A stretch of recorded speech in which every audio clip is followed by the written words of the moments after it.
The rules and practices for viewing open houses across the United States have changed, and frankly, it's weird. So as a start, I'm going to walk you through a form that you will be asked to sign at an open house. You may be asked to make the decision on the spur of the moment on which real estate agent will help you make the biggest financial decision of your life. I am excited. Yes, I'm excited that you, the buyer, will have more rights, responsibilities, and choices. And I believe that with greater awareness, education, and knowledge, you are better equipped to take advantage of this opportunity. When you enter the open house, or when you contact an agent or are contacted by an agent to view a property, maybe virtually or with FaceTime, make sure that you have the right form, because you will be asked to sign a form. Now notice that this is the property showing and representation agreement, and it's for use with a prospective buyer for up to 3 open houses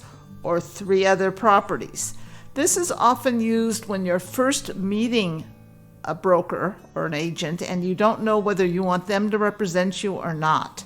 And this might be the form you get at the front door of an open house in California. It'll be similar across the United States, but I don't have those forms. And each company they do have the right to change the form or to have something similar, but it'll be very much like this. Okay, be aware though, I'm going to switch gears right now, and I'm going to go to page 2 of this agreement, because you absolutely do not have to sign it. You do have to sign an agreement to see the property, but it doesn't have to be this one. So I'm going to show you page 2 of this agreement so that you're aware of it when you go to an open house or when you talk to an agent. I'm going to come back to this page, but I'm switching gears right now so you'll see what I'm talking about. Okay, at the bottom of page 2, it says, you are not required to sign a representation agreement to see this property at an open house. If you do not want the agent holding the open house to represent you, then you should not sign this form. And you should read and understand the open house visitor and non-agency disclosure and sign-in form, which I will do next. I'm a little bit surprised they have this on the second page and don't tell you this first, but this is the way it's set up. If you've already signed a representation agreement with another broker, you should inform the broker of the name of that other broker and provide a copy of that agreement to the broker. If you have already signed a representation agreement with another broker and you sign this form, you may be obligated to pay 2 different brokers if you purchase this property. This is a big deal. Okay? If you have any questions on this, contact me, or certainly contact and question the person giving you this form. Okay, now if you don't want to sign this form, you get another one. That's called the Open House Visitor and Non-Agency Disclosure and Sign-In. And notice the name of the property. Obviously, you're going to an open house, you better know what open house you're going to. Okay? And you should know the people you're talking to. Now, notice the instructions on this page. You are the visitor, and it's your intention to view property. The agent is holding an open house or conducting an in-person or a live virtual tour. What is a live virtual tour? I'm not quite sure, but I truly believe it's when someone is taking you around on FaceTime and you are FaceTiming with them. So they are actually in the property conducting it for you. So it would be at 123 Education Street, and you are interested in viewing this property. The agent agrees to show it to you with the following conditions. Remember, when you have extra rights, you have extra responsibilities. First one, agent doesn't represent the visitor. That's you. They're not working for you, and they have not entered into an agreement with you. And when they talk about entering into a representation agreement, we're talking about written agreement, because all agreements are in writing to be valid. Okay, the communication with the agent at the open house or the FaceTime tour is for the benefit of the seller only. Okay? Any communication that you have with the visitor is only for the seller because you are unrepresented at this moment. The really kicker on this one is the communication with the agent is not confidential because they don't represent you. So be careful that you don't reveal any information that you don't want passed on to somebody else. However, if you write an offer on that property, then you will need to know who they represent, you or the seller or both of you. If you, the visitor, wants to be represented by the agent, then you must sign a representation agreement like the one I'm just about ready to go back to. And if you still decide you do not want anybody in this open house to represent you, then you will put your name in and identification, and you will identify an agent if you already have one. And what will happen is either you will show the person holding the open house a copy of your agreement with your other agent, or the other agent will be called to identify whether they have an exclusive agreement with you, a non-exclusive, if it's relating to this particular area, Irvine in this case, because I named it Irvine, or San Francisco or someplace else, so it's unrelated to this representation. Really important to understand what you're going to be handed so that you read it. And many of the people that I've dealt with, I have to almost force to read the agreements by not letting them sign it until I ask them questions. Sort of like going to school where you need to have some questions before you're allowed to take the test. Okay? Now, let's go back to the original representation agreement at the open house. Remember, this one is if you don't want to be represented, don't want any information about the house, and everything's for the seller and nothing's confidential. Okay? Even if you say something like, my lease is up and I want to buy a house next week, now the whole world might know it if it's passed on.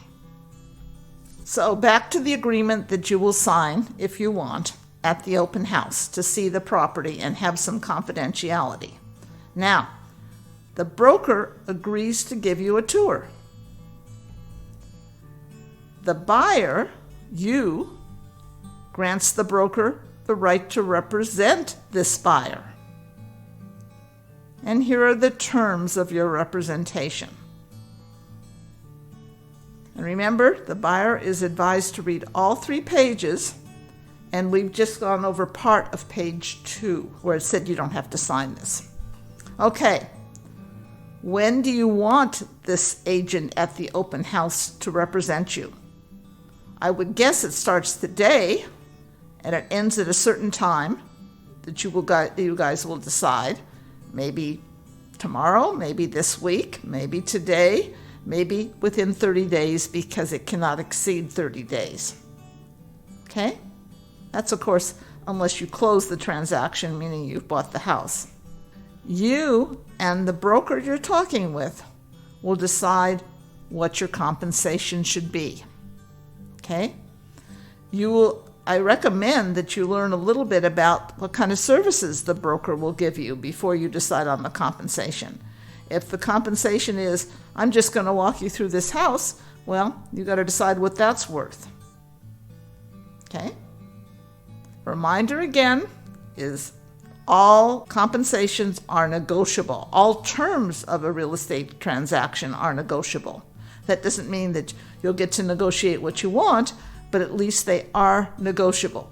They're not set by a broker, and they may be negotiated between the buyer and the broker. Again, fully negotiable. However, you're going to have somebody work for you, and they do have a right to be compensated for their work.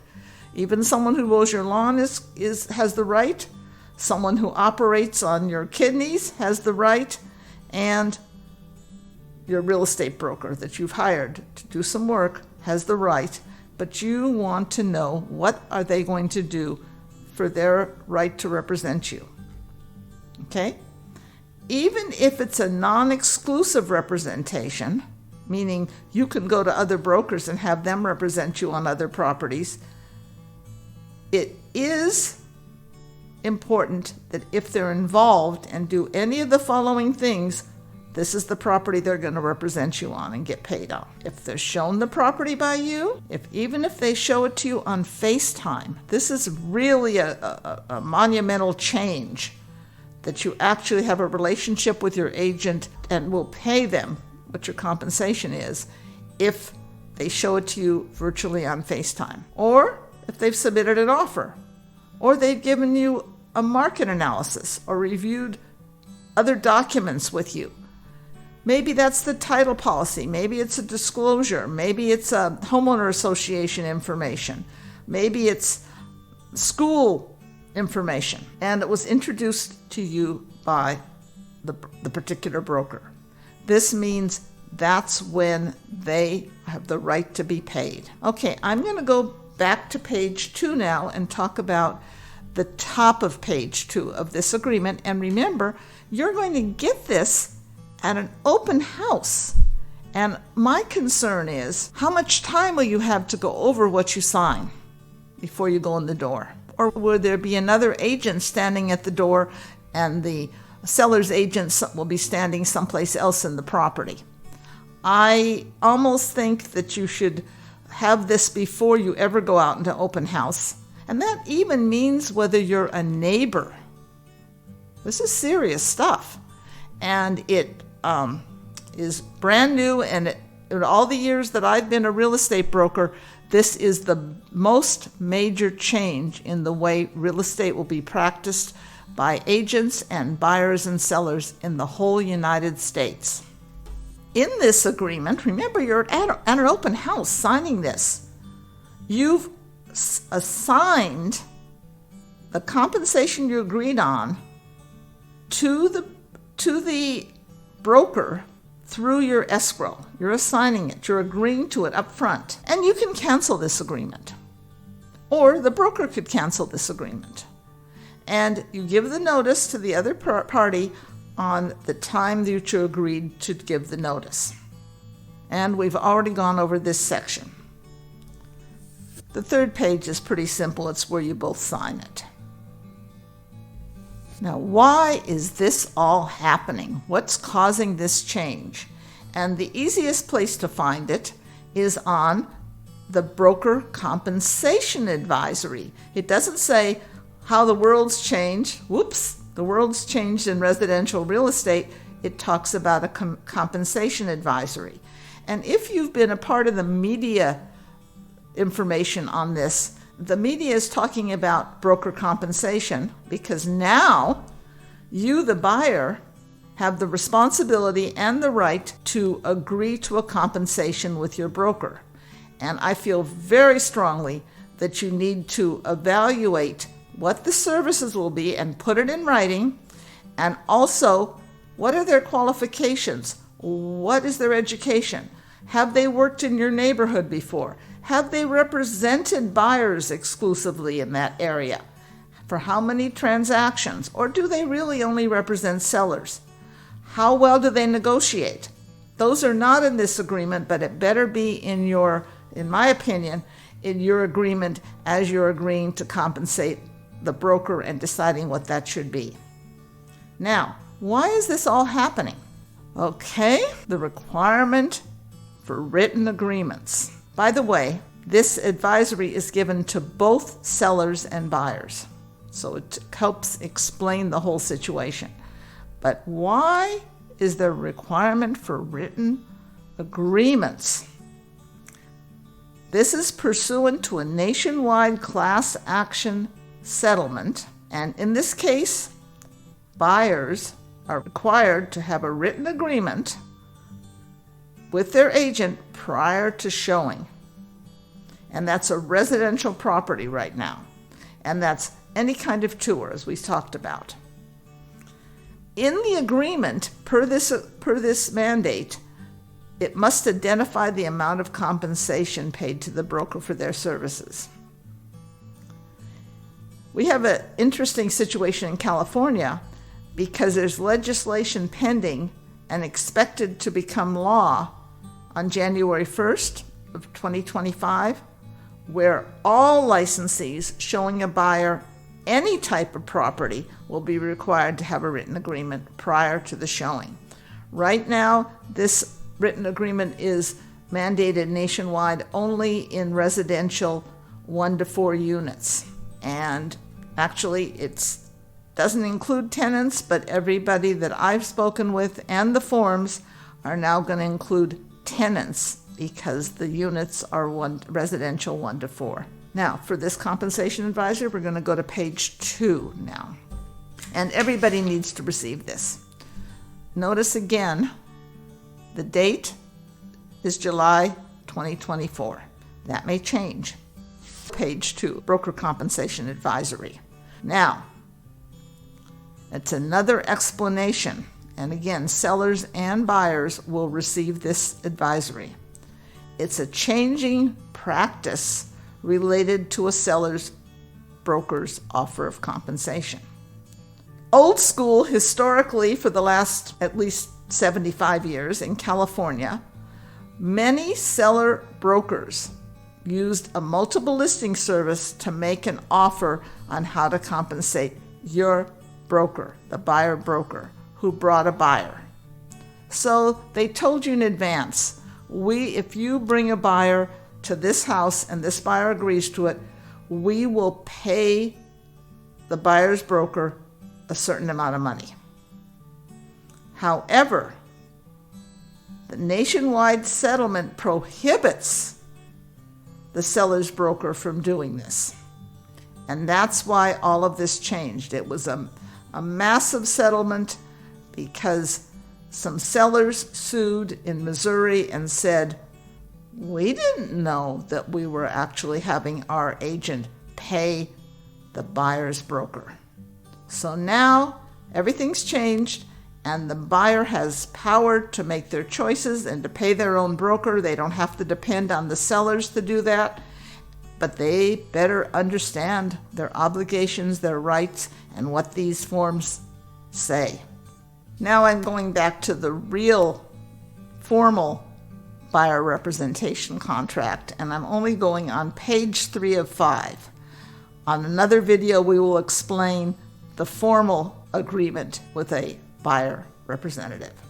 Notice again, it's July 2024, and this is only page 3. And let's go backwards. Financial information. The buyer will provide financial information, including proof of funds and their abilities to buy the property and to pay their broker. Okay? Super important. And guess what? New form. I'm going to switch forms again to buyer financial and personal information. Again, July 24, 2024. And what's important about this is you, the buyer, when you sign a buyer broker agreement or a buyer representation agreement and you choose your realtor, you are also agreeing to tell them all kinds of personal information. One of the things, of course, is your financial information, and you will be doing that anyway if you want a loan or you want to present an offer, because we now include those with the offer. However, before the broker decides to work with you, they want personal information. Do you own or rent? Are you a first-time home buyer? Do you own tons of property? How many? And are you a licensee, a contractor, an investor, a plumber, electrician? What's your experience related to real estate? Another super personal statement, which we ask anyway, all these things when we're working with a new buyer. But this is the first time I have seen or used a form like this in 3 states where I'm licensed that a buyer will be signing. It's usually sort of been in our files, so we know whether you have to sell your house right now, whether you have to be in the house before school starts or what your reasons are. Or if you're getting a divorce, if you're getting a partnership breakup, if you're getting married, if you're having a baby, all these things have been very personal and have not been signed by the buyer up to now, that I've seen anyway. And because you actually have a buyer representation agreement, this is confidential, okay? So this is brand new form. Never seen anything like it before where the buyer actually has to sign it. Of course, the broker has to sign it too because the broker has agreed to be your agent and they've agreed the confidentiality is important. Now, back to page 3 that I started on, where I started from the bottom and said, let's look at the financial agreement you're agreeing to. And let's go backwards. This is sort of fun. Why not? Buyer obligations. You agree to timely view and consider the properties I select. You agree to negotiate in good faith. And you're going to act in good faith towards the completion of your contract. Let's go up a little bit farther. Broker obligations. I think these personally are very minimal. And I hope that you will use a list that's extensive, saying what you expect out of your broker. Locating and presenting properties, presenting offers, assisting you in negotiating, and facilitating escrow process. Well, since you are authorizing them to do these things, you better be sure they're good negotiators, that they've also represented buyers before. And how many years or months or weeks of experience have they had? Have they worked as a transaction coordinator or an assistant, or are they truly representing buyers? Okay, you will direct the broker to order reports, investigations, and schedule, but they are also agreeing to attend meetings and appointments with the professionals chosen. That means to me, inspections, etc. And you have the right to know who's going to be attending those. Will it be an assistant? Will it be a transaction coordinator? Will it be a non-licensee? Who will be joining you at these meetings? Also, the broker agrees to help you with your financing process. And part of those are giving you referrals if you need them and assisting you in obtaining the pre-approval or pre-qualification letter. But the other thing is, maybe you need to negotiate how the costs will be. Maybe you need to negotiate whether you'll get down payment assistance or whether you'll get buy downs of your interest rate. There's a lot of things that you will be wanting your broker to help you with, and it's really important that they have the competence to do so. All right, let's go a little higher, backwards. It's so much fun. I wanted to say that this tells you that if you have other agreements, you must tell your broker that you've agreed to work with another agent also. Hopefully they don't cross over where you're working on the same properties, but if they do, you could be owing double fees. So it's really important that you have a good relationship with your broker. So we've discussed the open house, sign-in and disclosure. We've discussed broken compensation advisory. Remember that? We've discussed your financial and personal information that you will want to give, or that you're actually going to be contractually obligated to give. We've read why the practice is changing, and we started talking about some of the obligations you will have and your broker will have. I'm sure you remember this, is you don't have to sign a representation agreement if you go to an open house, but otherwise, if you do go there, you will either sign a representation agreement or a non-representation agreement. Oh, and if we haven't met, my name is Maxine Golden. I'm a longtime real estate agent and broker in Newport Beach, California. If you have any questions, feel free to ask me in the comments.